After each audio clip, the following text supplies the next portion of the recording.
El Big Bang sucedió en una fracción de segundo y nació todo el universo. Es sorprendente lo que puede ocurrir literalmente en un abrir y cerrar de ojos. ¿Cómo hemos llegado hasta aquí? ¿Y de qué está compuesto el universo? El secreto de la creación, el secreto de todo está encerrado en ese primer segundo. La tecnología está a punto de desvelar lo que ocurrió en el segundo más importante de todos los tiempos. En el principio no hay nada. Ni materia, ni energía.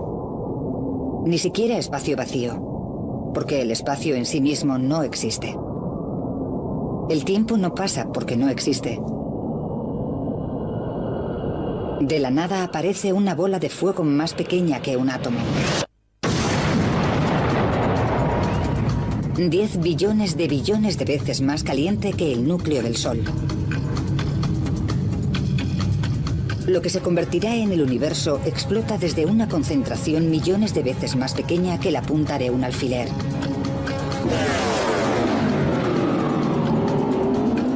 Comienza el tiempo. En un segundo se traza el borrador de todo el cosmos. ¿Cómo ocurrió? Es el mayor misterio de todos. El profesor Lawrence Krauss ha dedicado su carrera al estudio del primer segundo después del Big Bang. Si queremos entender nuestro lugar en el universo, tenemos que volver al principio absoluto y descubrir cómo ocurrió todo.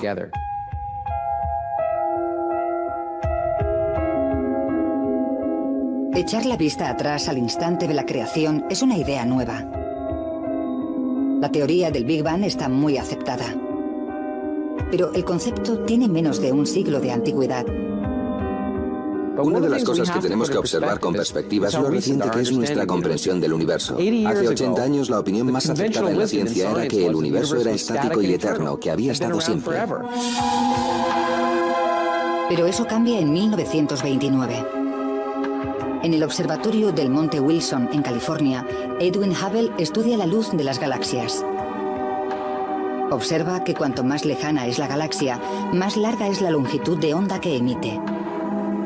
Las ondas de luz se estiran cuanto más se propagan, y al estirarse cambia la longitud de onda. El mismo principio se aplica a las ondas sonoras. Según se acerca el tren, el tono del silbato aumenta. Cuando pasa, disminuye. Al alejarse el tren, cada onda sonora tiene que viajar más que la anterior para llegar a tu oído. Las ondas sonoras se estiran y disminuye la onda. Algo similar ocurre con las ondas de luz. Si una galaxia se aleja de nosotros, la onda de luz que emite se estira y cada vez es más larga y roja. Se llama corrimiento al rojo. En la luz visible, en un extremo del espectro tenemos el rojo y el azul en el otro. La radiación roja es en la luz visible la de mayor longitud de onda, mientras que la radiación azul tiene una longitud de onda corta. Y en cuanto al universo, vemos la radiación desde las distintas estrellas estirándose literalmente, por lo que la luz se va enrojeciendo. Y cuanto más lejos miremos, más roja será la luz.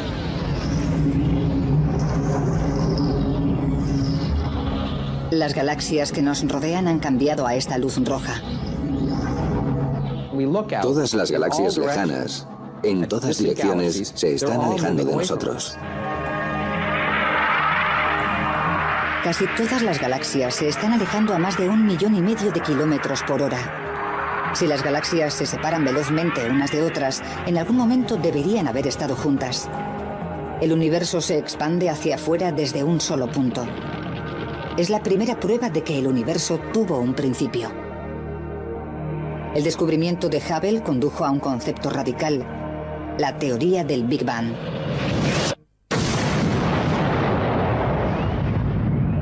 Los científicos creen que en el primer segundo después del Big Bang se creó la base de todas las estrellas y planetas del cosmos. Para probarlo, primero necesitan una nueva manera de medir el tiempo. Pensamos en fracciones de tiempo más pequeñas de las que utilizamos en cualquier otra actividad humana y fracciones temporales más pequeñas que una carrera automovilística o un velocista o cualquier otra cosa. Y lo que hemos aprendido es que puede ocurrir de todo en una fracción de segundo, en un abrir y cerrar de ojos. Es sorprendente. Horas, minutos y segundos son el fundamento de la vida moderna. Pero los acontecimientos que siguieron al Big Bang ocurrieron en fracciones de tiempo menores que un segundo. Para analizar lo que ocurre, los científicos utilizan una nueva medida de tiempo llamada tiempo de Planck. Un Planck equivale a 10 elevado a menos 43 segundos. Eso significa un punto decimal, 42 ceros y un 1. Es una cantidad de tiempo inimaginable. Aún así, en este pequeño latido de tiempo Planck ocurre algo que determina los próximos 13.700 millones de años. De la bola de fuego surgen las 4 fuerzas fundamentales de la naturaleza. De esas fuerzas depende todo a nuestro alrededor. La gravedad es el motivo por el que se formaron las estrellas y los planetas. Controla la luna y las mareas y nos mantiene sobre la Tierra. El electromagnetismo ilumina las ciudades, conecta los teléfonos y hace funcionar los ordenadores. Y las 2 fuerzas nucleares, la fuerte y la débil, enlazan las partículas que forman nuestro cuerpo y alimentan la caldera del Sol. Estamos aquí porque en el primer segundo posterior al Big Bang se crearon estas 4 fuerzas. Sin ellas, el universo sería una nube monótona de radiación. Si no existiesen estas fuerzas, no existiría nada. No habría televisión, no habría deportes, no habría amor, ni odio, ni tragedia humana. Todo aquello por lo que merece la pena vivir. Pero en el primer instante de tiempo de Planck, las 4 fuerzas siguen formando una sola superfuerza. Las fuerzas de la gravedad, la nuclear y la electromagnética aún no se han dividido. El físico Michio Kaku estudia cómo se separaron. Me gusta pensar en ello como un cristal, un precioso cristal simétrico con todas las fuerzas unidas en su elegante simplicidad al principio de los tiempos. Mientras el reloj cósmico marca un instante más de tiempo de Planck, la pequeña bola de fuego del universo se expande. Las 4 fuerzas comienzan a separarse. Es como si un cristal extremadamente caliente se enfriara de repente, se resquebrajara. Empieza a desgajarse en 4 trozos. El primero en separarse es la gravedad. Después las fuerzas nucleares se desprenden y finalmente queda una joya fragmentada que es lo que antes era la superfuerza. Los 4 fragmentos siguen funcionando. La gravedad mantiene la Tierra en órbita. Las fuerzas nucleares hacen brillar al Sol. Y la radiación electromagnética es la luz que baña nuestro planeta.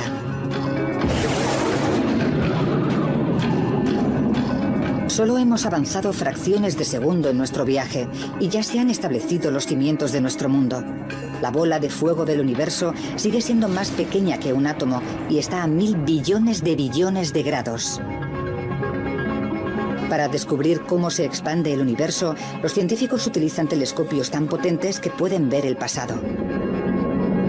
Cuando el astrofísico David Spergel mira hacia arriba, ve historia. Cuando miramos al espacio, volvemos atrás en el tiempo. La luz viaja a una velocidad finita, así que la que vemos del Sol tarda unos 8 minutos en llegar hasta aquí. No vemos el Sol tal y como es, sino como era hace 8 minutos. Cuando de noche vemos las estrellas cercanas, podrían estar a 10 o 20 años luz. Las vemos como eran hace 10 o 20 años. Cuanto más lejos podamos ver en el espacio, más cerca estaremos del Big Bang. La luz de las estrellas lejanas tarda miles de millones de años en llegar hasta nosotros. Se estiran tanto en el trayecto que se convierten en ondas electromagnéticas. Para ver esta luz tan antigua es necesario utilizar radiotelescopios.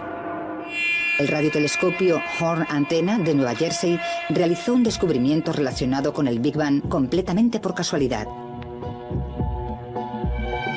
En 1960, en los laboratorios telefónicos Bell, Arno Penzias y Robert Wilson miden las ondas electromagnéticas de nubes de gas de la Vía Láctea. Pero la Horn antena que utilizan recibe constantes interferencias. Suena así y llega desde todas las direcciones. Recibían la misma señal de fondo en cualquier dirección. No tenía sentido. Así que primero pensaron que algo fallaba en el experimento. Lo limpiaron. Quitaron los excrementos de paloma, que eran una fuente potencial de problemas, y volvieron a calibrarlo. Lo hicieron con sumo cuidado. El extraño ruido persiste. Penzias y Wilson se dirigen a la fuente. Fueron capaces de demostrar que esta radiación no provenía de la Tierra, no era de nuestra galaxia. Era algo que llegaba desde las profundidades del espacio, estaba en todas partes. La radiación que llega a la antena es más antigua y lejana que cualquier otra cosa detectada. Por casualidad, llegan hasta unos científicos de la Universidad de Princeton que investigan las secuelas del propio Big Bang. Se dan cuenta de que lo que escuchan es un eco de los albores del tiempo.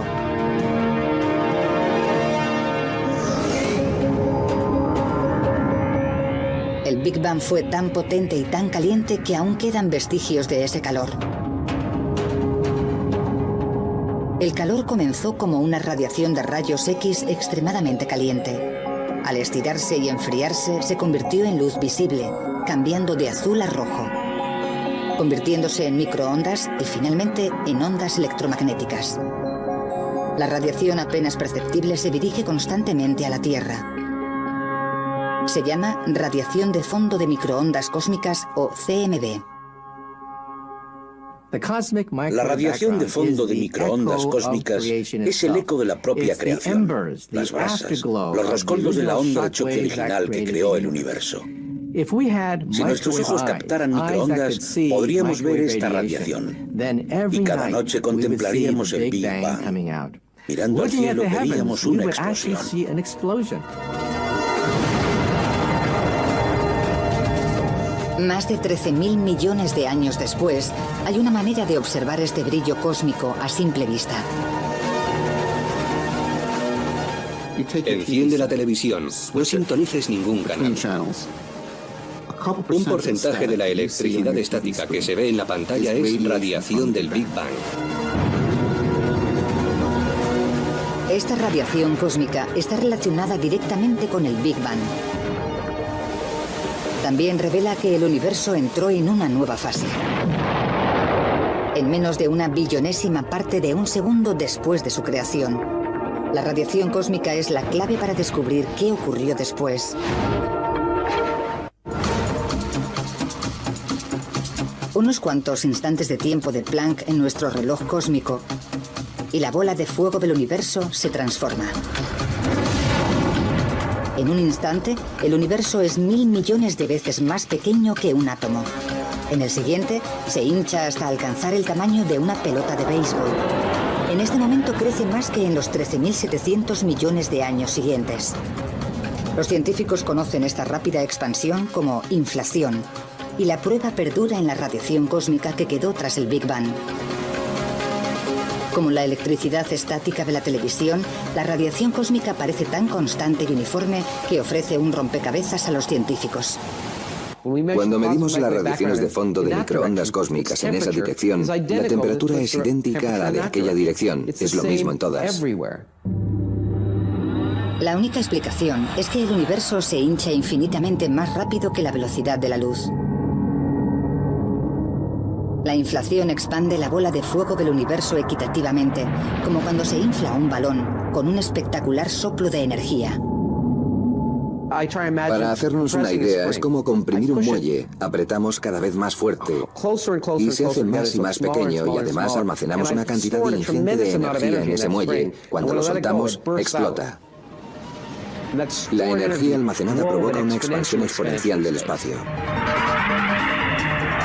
Pero si todo el universo es uniforme desde el primer segundo posterior al Big Bang en adelante, ¿cómo se formaron las galaxias? Los planetas y las estrellas son en un principio grupos de partículas. Con el tiempo, estas partículas de materia se unen debido a la fuerza de la gravedad y forman una masa densa. La Tierra fue primero una bola de partículas que se compactaron debido a la fricción y a la gravedad. El Sol que sustenta la vida en la Tierra fue primero una nube de gas y polvo.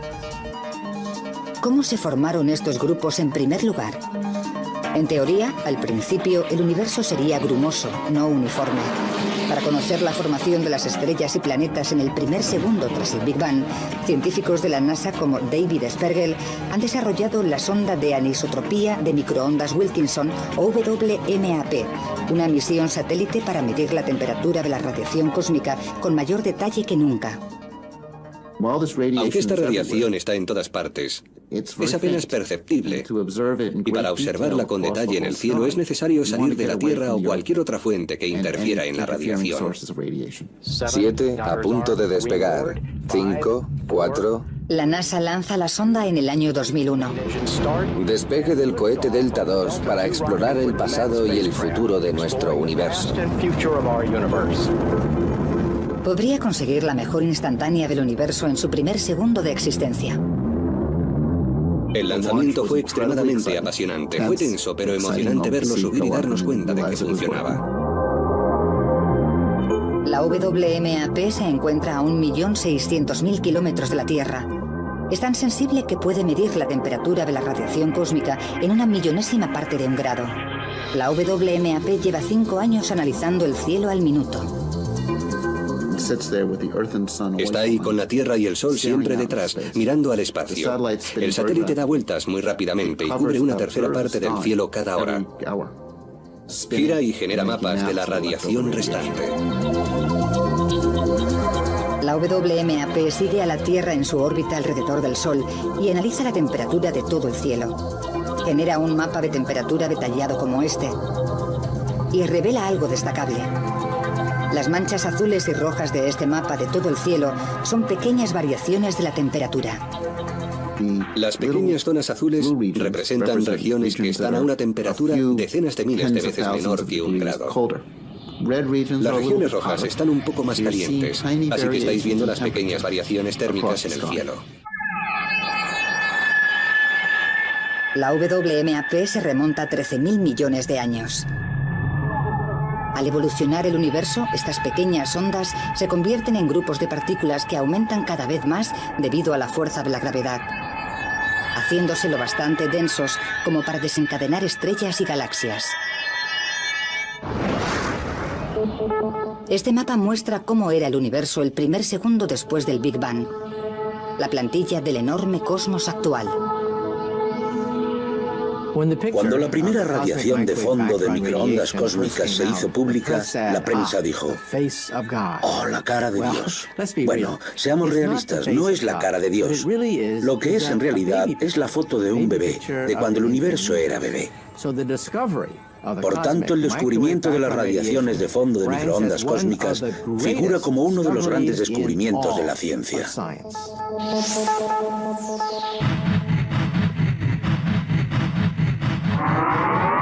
Menos de una trillonésima parte de un segundo después del Big Bang, la bola de fuego del universo se expande rápidamente. Es un globo ultracaliente que cabría en la palma de la mano. El universo bulle de energía y radiación. Pero al expandirse y enfriarse el universo del tamaño de la palma de una mano, se empieza a formar algo nuevo.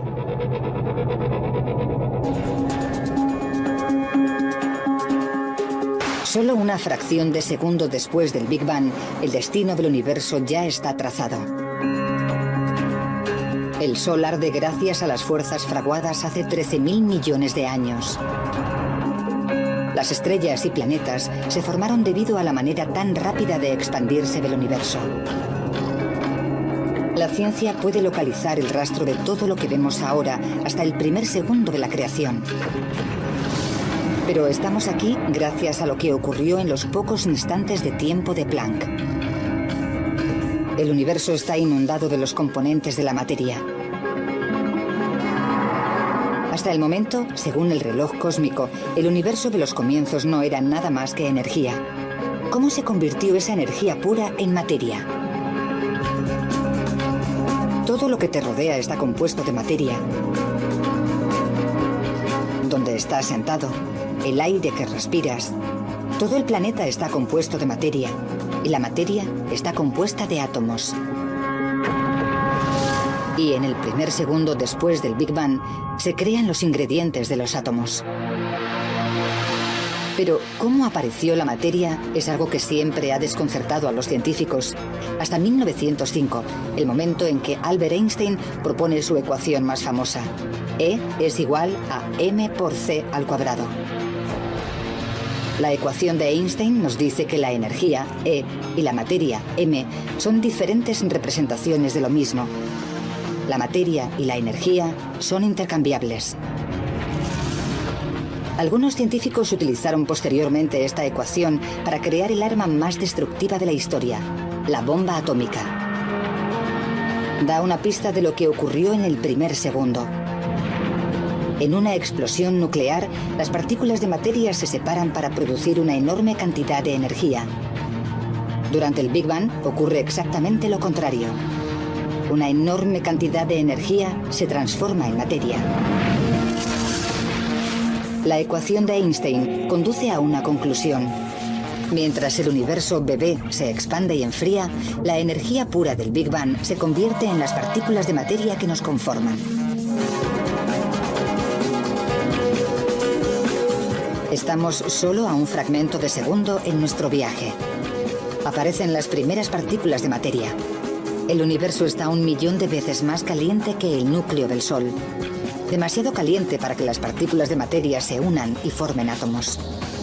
Los científicos se enfrentan a un rompecabezas. ¿Cómo es este estado primario de la materia y cómo se convierte en los protones y neutrones que forman todos los átomos del universo? Era imposible que se formaran los átomos. Piensen poner un cubito de hielo en un baño de vapor. El cubito se derrite inmediatamente. No puede haber cubitos de hielo en baños de vapor. Tenemos la prueba en un bloque de hielo. Cuando el agua está lo bastante fría, es sólido. Caliéntala y será líquido. Calienta el agua líquida y se evaporará en forma de gas, vapor de agua. Calienta en exceso el gas y la energía separa los átomos. De la misma manera, el universo en el primer segundo estaba tan caliente que solo podían existir las partículas elementales. Si viajásemos literalmente a los primeros segundos del universo, nos desintegraríamos. Desapareceríamos totalmente e incluso los detritos y el núcleo atómico del cuerpo se desharían en partículas subatómicas. No quedaría nada del cuerpo.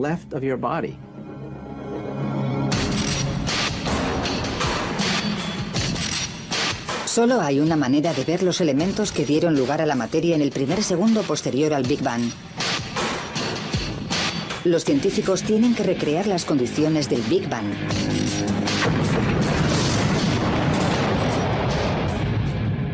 Se estima que el interior de una estrella está a decenas de millones de grados, pero durante el Big Bang se calcula que la temperatura era de billones de grados. Por tanto, no hay manera de simular la creación si no es con un acelerador de partículas.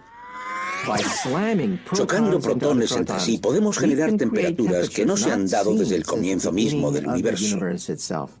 Por tanto, los aceleradores de partículas son el único instrumento para poder simular la génesis.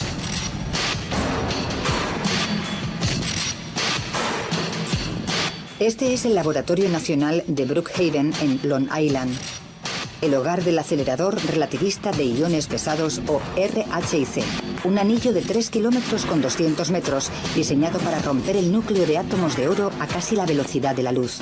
Con el acelerador de partículas hacemos chocar las partículas subatómicas. Como consecuencia obtenemos una tremenda lluvia de detritos.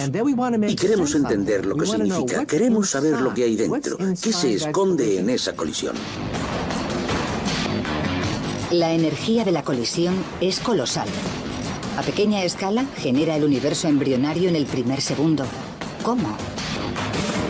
Desgajando el núcleo del átomo en los protones y neutrones que lo componen. La energía es suficiente para romper los protones y los neutrones. En el interior, los científicos descubren las partículas elementales de la materia, partículas diminutas llamadas quarks. Pero son tan pequeñas y se mueven tan rápido que es difícil seguirlas. Si los científicos pudieran descubrir cómo se comportan los quarks, desvelarían el secreto de la propia materia. El descubrimiento podría revolucionar la medicina y relanzar el programa espacial. El proyecto comienza en el año 2000.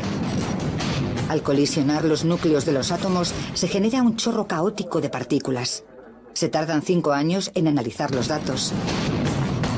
Los resultados llegan en 2005. Son impactantes. Al hacer chocar los núcleos de átomos de oro entre sí, esperábamos encontrar un gas. La sorpresa fue que no era un gas. Lo que encontramos era más bien líquido. Impactó bastante porque ahora, cuando empecemos a simular el universo en sus comienzos, tenemos que deshacernos de la imagen mental de partículas subatómicas de gas. Sabemos que es más como un líquido, literalmente como una sopa. Cuando aparece la materia por primera vez en el universo, los quarks son tan densos y están tan electrizados que todo el universo es como un líquido. El universo pasó de ser una bola de energía incandescente a ser una sopa de quarks en menos de un abrir y cerrar de ojos. El universo líquido es caliente, denso y violento. Inundado de partículas diminutas en constante y enérgica interacción. Cuando el reloj cósmico marca una millonésima parte de un segundo, el universo continúa expandiéndose y enfriándose. Crece del tamaño de una pelota de béisbol al de nuestro sistema solar. La materia se ha materializado desde la pura energía. Sin materia, ninguno de nosotros estaríamos aquí. Y eso casi se cumple en ese primer segundo. Algo está a punto de destruir toda la materia del universo. El Armagedón se está fraguando. Una fracción de segundo después del Big Bang, el universo está inundado de las partículas elementales de los átomos.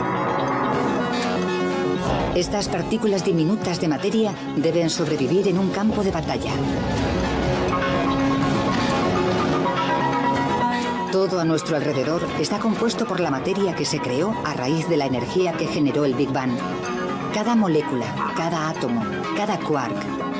¿Cómo acabamos con un universo así, con tanta materia? Es una de las grandes preguntas. El acelerador de partículas podría revelar la respuesta. Cuando se recrea el primer segundo, se generan dos tipos de materia a partes iguales. Una es del tipo de materia que observamos a nuestro alrededor. La otra es lo contrario. La antimateria.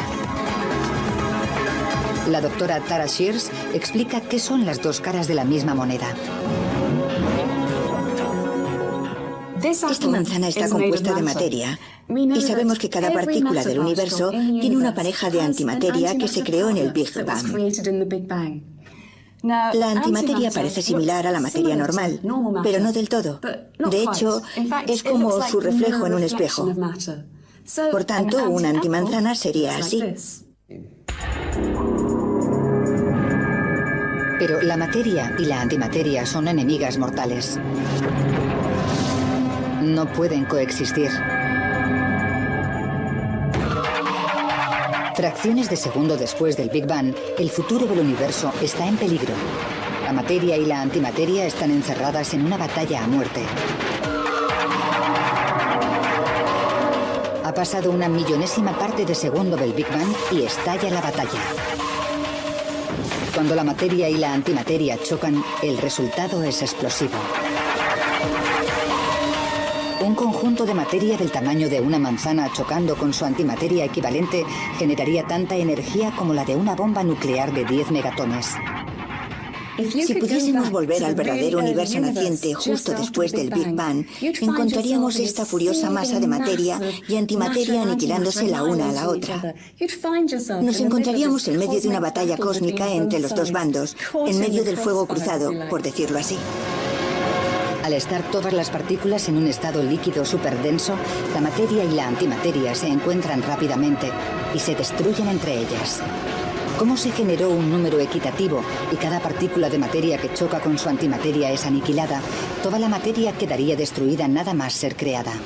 Toda la materia acabaría encontrando la antimateria y se habrían aniquilado, produciendo radiación pura. Pero no por eso existe el universo. Si hubiese ocurrido, viviríamos en un universo de radiación pura, pero no viviríamos en él porque no estaríamos aquí, solo habría radiación.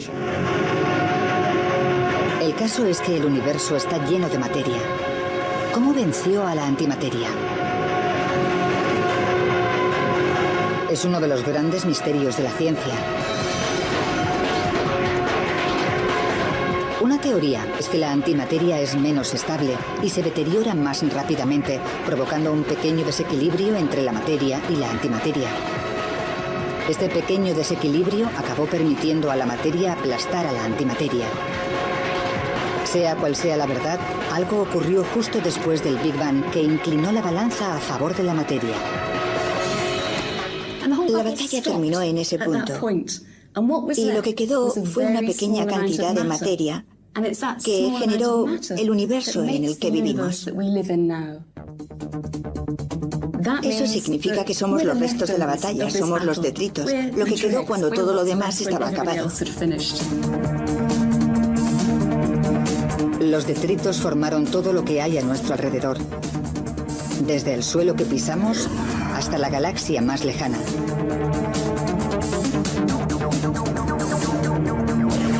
Cuando el reloj cósmico se acerca al final del primer segundo, las 4 fuerzas de la naturaleza se han desgajado de la superfuerza única. Se ha decidido el ganador de la batalla entre la materia y la antimateria, y las ligeras ondas de temperatura que se extienden por el universo implican que durante los siguientes 1000 millones de años, la gravedad unió grupos de materia para formar las galaxias. Pero sigue habiendo un misterio. Y grande. Sabemos cómo se formaron los componentes elementales de la materia, pero no sabemos lo que concede fundamento a todo en el universo. Sabemos mucho sobre el primer segundo, pero falta una pieza del puzzle. ¿Qué confiere masa a todo lo que hay en el universo? La masa hace difícil que algo se mueva, pero también que pare. Cuando nos acercamos a la Tierra, la gravedad actúa sobre nuestra masa. En la Luna, la gravedad es más débil, por eso los astronautas se mueven más lentamente. Pero su masa es la misma que en la Tierra. Incluso si un objeto no pesa nada, sigue teniendo masa. Algo debió de haberse creado en el primer segundo para conceder masa a las partículas, pero los científicos no lo han descubierto. La masa es la verdadera columna vertebral de la vida. Si no hubiera masa, el universo solo estaría compuesto de radiación y nada se uniría para formar objetos como tú o yo, o las cosas que hacen interesante el universo. Sería un universo difuso, lleno de radiación, pero muy aburrido. Si descubriésemos cómo apareció la masa en el primer segundo, descubriríamos el origen de la vida. Mientras los científicos no descubran qué confiere la masa a las partículas, el primer segundo seguirá siendo un enigma. Nuestro viaje casi ha acabado, pero falta una pieza del puzzle que ha confundido durante décadas a los científicos. En 1964, en la Universidad de Edimburgo, el físico Peter Higgs propuso una teoría revolucionaria. Sugiere que un campo de fuerza invisible se extiende por el universo en el primer segundo, dando masa a las partículas. Se conoce como el campo de Higgs. Cuando las partículas se relacionan con él, adquieren masa. Por ejemplo, si empujamos un coche que se ha quedado sin gasolina en la carretera, puedo conseguir moverlo y que avance, pero si estuviéramos en el barro, pesaría mucho más. No podríamos empujar tanto, actuaría como si fuese más pesado. Pues bien, pensamos que las partículas tienen masa por una razón similar. Tenemos el campo de Higgs y algunas partículas que reaccionan ante él de manera menos violenta y son más fáciles de empujar, por lo que se comportan como si pesasen menos. Las partículas que reaccionan más violentamente son más difíciles de mover y actúan como si fuesen más pesadas.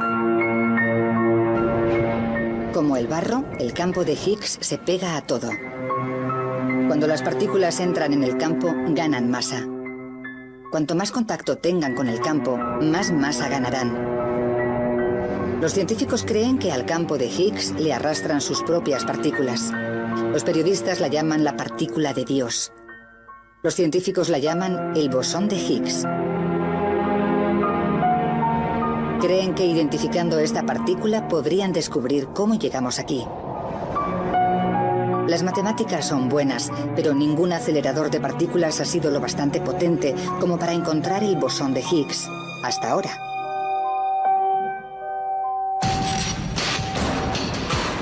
En las profundidades del campo de Ginebra, en Suiza, se encuentra el experimento humano más caro, el Gran Colisionador de Hadrones, o LHC.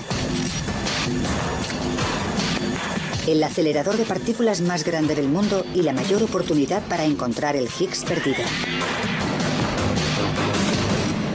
Tenemos que ver si la partícula Higgs existe realmente, y por eso construimos aceleradores tan mastodónticos, para ver si podemos entender el mecanismo responsable de la existencia de todo lo que consideramos sólido y pesado actualmente en el universo. Ha costado 10.000 millones de dólares. Se ha tardado 14 años en construir y 7.000 científicos se han involucrado en su construcción. Este año se activa. A pequeña escala, recreará condiciones que existieron por última vez hace 13.700 millones de años. Una explosión tan potente que recordará al propio Big Bang. Si funciona, científicos como David Evans podrían resolver el último misterio de la materia. Como traspasamos los límites de la ciencia, también tenemos que traspasar las fronteras de la tecnología. Es probablemente la máquina más grande del mundo y sin duda la máquina más compleja del mundo. A más de 91 metros bajo tierra, discurre un conducto circular de 26 kilómetros. Dentro, dos haces de protones más finos que un pelo humano se aceleran a casi la velocidad de la luz, 299.000 kilómetros por segundo. El LHC hará que las partículas choquen entre sí con una violencia 9 veces mayor que cualquier otro acelerador. 300 billones de protones volarán por el conducto en distintas direcciones y colisionarán en el corazón de 4 inmensos detectores. Lawrence Krauss inspecciona uno de estos detectores, cada uno del tamaño de un edificio de 5 plantas. Estamos aquí en lo que se ha descrito acertadamente como una de las catedrales góticas del siglo XXI. Una gigantesca estructura compuesta por miles de toneladas de acero, más hierro que la Torre Eiffel, y decenas de miles de kilómetros de cableado. Todo ello diseñado por miles de físicos de cientos de países que hablan docenas de idiomas diferentes, con la precisión de quizá una millonésima parte de 2,54 centímetros.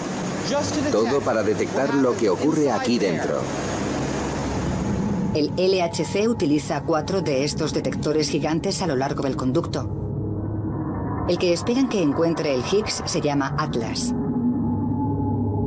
El Atlas ocupa la mitad de un campo de fútbol y pesa tanto como un submarino nuclear. Puede detectar 1.000 millones de colisiones por segundo. Cuando los protones chocan, el impacto es tan titánico que en una fracción de segundo recreará la materia como era justo después del Big Bang. Una lluvia de partículas elementales como quarks. En alguno de los detritos esperan encontrar el escurridizo Higgs.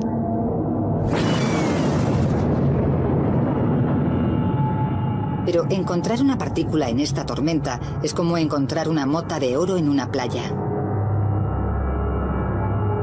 El Higgs es tan diminuto y tiene una vida tan corta que el detector no lo localizará directamente. Por eso esperan capturar el rastro que deja gracias a las cámaras de más alta tecnología del mundo. Cuando vemos una estela en el cielo, observamos la columna de humo, pero ¿dónde está el avión? No lo vemos porque es demasiado pequeño. Lo mismo ocurre con los detectores. No pueden coger la partícula en sí, pero sí el rastro que deja esa partícula subatómica. Y observando el rastro, podemos determinar de qué tipo era y lo rápido que se movía.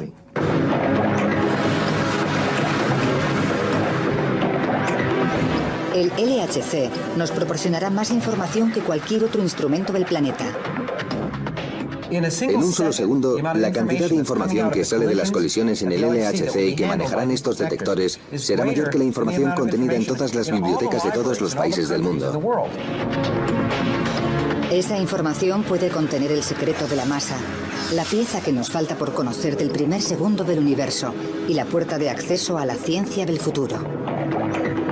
Para procesar toda esta información, el LHC utiliza la mayor red de superordenadores del mundo. Aún así, la investigación podría tardar años, pero la espera merece la pena.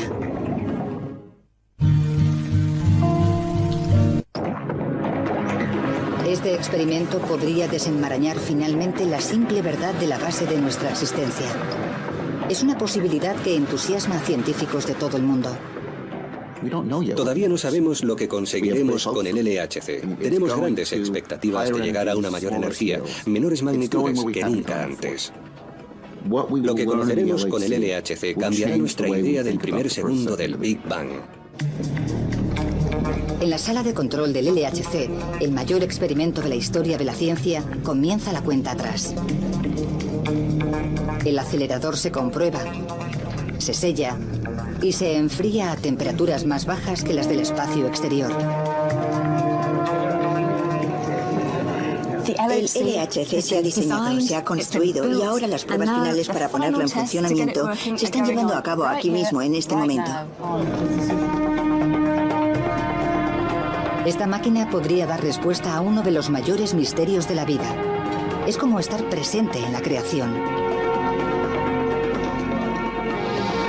Si tiene éxito, el LHC podría conducir a una nueva era en la ciencia. Si fracasa en su búsqueda del Higgs y no desvela cómo la materia consigue la masa, dejará un hueco en el misterio del primer segundo. Tendrán que escribirse nuevas teorías y construirse experimentos más poderosos. Soy realista. Sé que quizá no encontremos nada. Eso podría provocar una crisis en la física. La física podría quedarse estancada si de repente todas nuestras máquinas no son lo bastante poderosas como para avanzar hacia el siguiente acto, la próxima escena en la nueva fase de la materia y la energía. Una cosa sí que saben. El LHC acercará el Big Bang a los científicos más que nunca.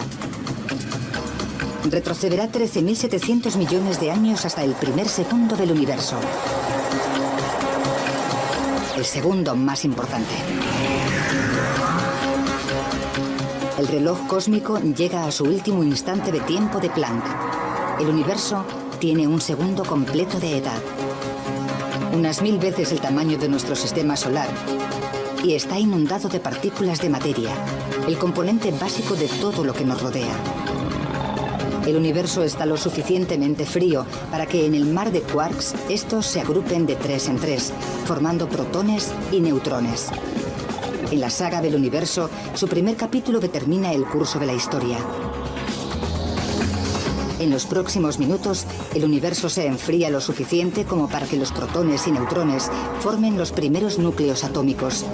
300.000 años después, aparece el primer átomo. En cientos de millones de años, la materia se acumula para formar las primeras estrellas. Y en miles de millones de años, galaxias como la Vía Láctea. Más de 9.000 millones de años después del Big Bang, nace la Tierra. Un Big Bang. Un solo segundo. La génesis de todo.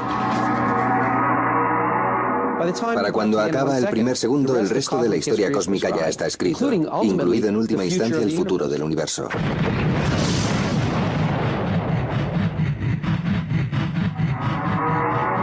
Más de 12.000 millones de años después del Big Bang, evolucionan los humanos. Una especie con la capacidad intelectual de preguntarse ¿cómo hemos llegado aquí y de qué está compuesto el universo? Este año, la ciencia está más cerca que nunca de descubrir la respuesta. Y el secreto yace en el primer segundo épico.